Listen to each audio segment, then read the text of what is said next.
What happens when the police start arresting the police? When two law enforcement agencies sworn to protect the same people end up treating each other as criminals. That's exactly what happened in Bekkersdal Gau.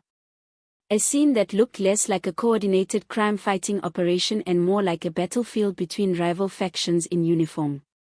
The chaos began when the Johannesburg Metro Police Department's Tactical Response Unit, better known as the TRU, moved into Bekkersdal last week. Their mission? Recover a suspected stolen Toyota Hilux, reportedly linked to one of the most dangerous illegal mining syndicate bosses on the West Rand. The JMPD team acting on intelligence believed they were closing in on a highly criminal network. But instead of arresting suspects, they found themselves surrounded, not by gangsters, but by officers from the South African Police Service, SAPS. Within minutes, the TRU operation collapsed into confusion. The Metro officers were disarmed, handcuffed, and taken into custody by SAP's members from Bekkersdal Police Station. Their vehicles were impounded, their phones seized, and their dignity stripped in public. It was a stunning reversal. The hunter suddenly the hunted. By the time the story reached the public, it had already set off a political firestorm. The City of Johannesburg's MMC for Public Safety, Dr. from Tshwaku, went on the offensive, calling the arrest unlawful, vindictive, and a disgrace to intergovernmental cooperation. According to Tshwaku, the TRU officers were carrying out legitimate policing duties based on verified intelligence. They weren't rogue cops or fake task force imposters. They were Metro Police executing a sanctioned recovery. So, why did SAPS move in and arrest them? Tshwaku says this wasn't a misunderstanding. He describes it as a blatant abuse of power, an attempt to humiliate and undermine the Metro Police. He claims that when JMPD Internal Affairs tried to visit the detained officers, they were blocked from entering the station and denied information about the charges. The officers, he says, were shuffled from one station to another throughout the weekend like prisoners in a political game before finally appearing in court on Monday. He's furious and he's not alone. Tshwaku is now calling on Gauteng Premier Phayoza Lesufi and MEC Jacob Mabelo to intervene to stop what he describes as a dangerous escalation between Metro and national police structures that threatens to destabilize law enforcement across the province. But on the other side of this brewing war, the SAPS tells a very different story. In a formal statement, Provincial Police Commissioner, Lieutenant General Tommy Dlamini, rejected the city's outrage, insisting that his members acted lawfully and in response to real community alerts. SAP spokesperson, Brigadier Brenda Muritilai, explained that residents of Bekkersdal had been terrorized by robberies and hijackings involving people dressed as Metro officers. Imposters using vehicles fitted with blue lights to trick victims into stopping. According to Muritilai, the community believed another fake raid was underway when they saw JMPD officers in tactical gear seizing a vehicle. SAPS says they responded immediately to those calls and discovered at the scene not only the JMPD officers, but also two undocumented foreign nationals. The result? 4 Metro officers and the 2 foreign nationals arrested on charges ranging from attempted theft and malicious damage to property to trespassing, defeating the ends of justice, and contravening the Immigration Act. Company insists the arrests were lawful, the actions justified, and the police response correct. The provincial commissioner, Mrilai said, is satisfied that the members acted within the bounds of the law. But if you're a South African watching this unfold, you can't help but feel uneasy. Because whether SAPS is telling the truth or not, one thing is undeniable. There's a deep and dangerous breakdown of trust between these two forces. When law enforcement agencies start arresting each other on duty, when intelligence operations turn into turf wars, it signals something far more serious than just miscommunication. It signals institutional collapse.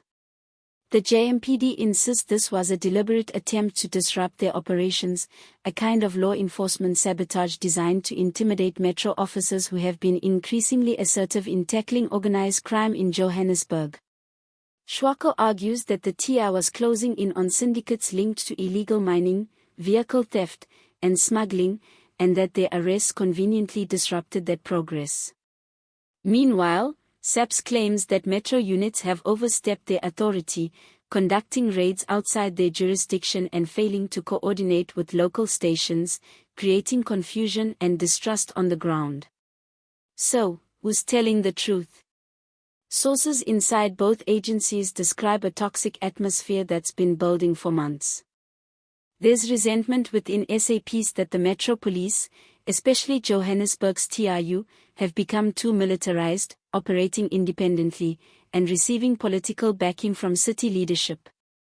On the other side, JMPD officers accuse SAPs of being infiltrated by corruption and of protecting criminal networks operating in the same areas the metro units are trying to clean up.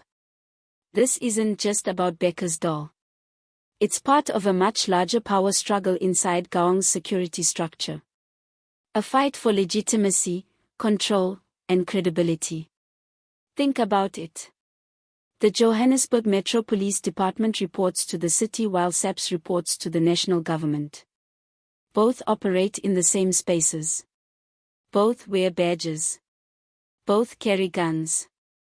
But one answers to municipal authority, the other to Toria. And when their interests collide, as they did in Bekkersdorp, it's the public who ends up in danger. Because while officers bicker over jurisdiction, the real criminals, the hijackers, the syndicate bosses, the Zomas are watching, laughing, and moving freely through the cracks. What happened in Bekkersdorp exposes the cost of political fragmentation in policing. For years, South Africans have watched the rise of parallel enforcement structures, Metro Police, provincial task forces, and national units, all meant to complement each other. But too often, they compete instead of cooperate. The city of Johannesburg under Dr. Chwako's watch has been especially aggressive in asserting its autonomy. His department's tactical response and recovery units have conducted high-profile raids on construction site mafias, drug dens, and illegal mining operations, often without SAP's partnership. The city calls it decisive leadership. SAPS calls it reckless freelancing. Behind the scenes, political loyalties only deepen the divide. Shwako, aligned with the economic freedom fighters, is part of a coalition-run city government. One that frequently clashes with national ANC leadership over control of policing and safety initiatives. To many observers, this Bekkersdorp confrontation looks less like a misunderstanding and more like a political proxy war, an extension of the tension between opposition-controlled municipalities and the national state apparatus. And in that sense, this isn't just a story about arrested officers. It's a story about the fragmentation of power. The images of JMPD officers in handcuffs surrounded by SAP's colleagues spread like wildfire on social media. For ordinary citizens, it sent a chilling message. If the cops can't even trust each other, how can the public trust them? Shwako's outrage echoes that fear. He warned that such incidents erode public trust and embolden law-breakers, saying that when criminals see police fighting among themselves, they know they can operate with impunity. He's right. Gauteng already faces a surge in violent crime. From construction site extortion to illegal mining shootouts, from kidnappings to cash and transit heists. Coordination between Metro and SAP's units isn't just helpful, it's critical. Yet instead of joining forces, they're drawing battle lines. The West Rand, where this latest clash unfolded, has become a flashpoint of lawlessness. Illegal miners operate heavily armed networks that double as vehicle smuggling and money laundering operations. Intelligence has long suggested that corrupt police officers from both Metro and national ranks are on the payroll of these syndicates. It's in that volatile environment that the TRU's mission unfolded and was abruptly derailed. Could the arrest have been more than a misunderstanding? Could someone within SAPS have tipped off the criminals or deliberately sabotaged the Metro operation? Shwako's statements strongly hint at that possibility. He talks about patterns of interference and protection of criminal elements, accusing some SAP's officers of prioritizing loyalty to syndicates over the law. If that's true, then Becker's door wasn't just a clash of uniforms. It was a collision between clean cops and compromised ones. For now, the official line remains divided. SAPS insists the arrests were procedural. The city insists they were political.